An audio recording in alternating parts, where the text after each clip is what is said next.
দর্শক,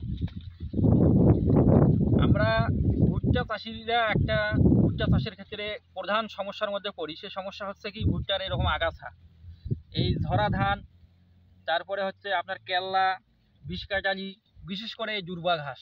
ভুট্টা চাষের ক্ষেত্রে আমরা এই দুর্বা ঘাস নিয়ে খুব চিন্তিত থাকি যে দুর্বা ঘাস হলে কিন্তু ভুট্টার ফলন কমে যায়। তো এই ভুট্টা জমির এই দুর্বা ঘাস দমনের আমি দুইটা ওষুধের কথা আপনাদেরকে বলবো। সেই ঔষধ দুইটা হচ্ছে মেসোটিন স্কোয়ার কোম্পানির, আর একটা হচ্ছে সিনজেন্টার কোম্পানির হচ্ছে আপনার ক্যালারিস্ট। আপনারা যদি এই দুইটা ঔষধ যদি আপনার ভুট্টার ক্ষেতের মধ্যে প্রয়োগ করেন, তাহলে আপনার এই জমিতে আর এরকম দুর্বা ঘাস ভুট্টা তোলা পর্যন্ত আর হবে না। তবে ঔষধটি দেওয়ার পদ্ধতি হচ্ছে, আপনার এই ভুট্টা জমিটা যদি খুব শুকনো হয়, তাহলে আপনাদেরকে একটু পানি দিয়ে ভিজিয়ে নিতে হবে, এবং যাদের জমি রসালো টাইপের তাদেরকে লাগবে না। তাহলে আপনারা ওষুধটা দেবেন ঠিক রোজ, অর্থাৎ 9টা থেকে দুপুর 2টা পর্যন্ত আপনারা ওষুধটা দেবেন।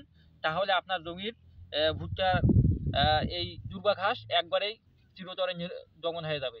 ধন্যবাদ। আসসালামু আলাইকুম।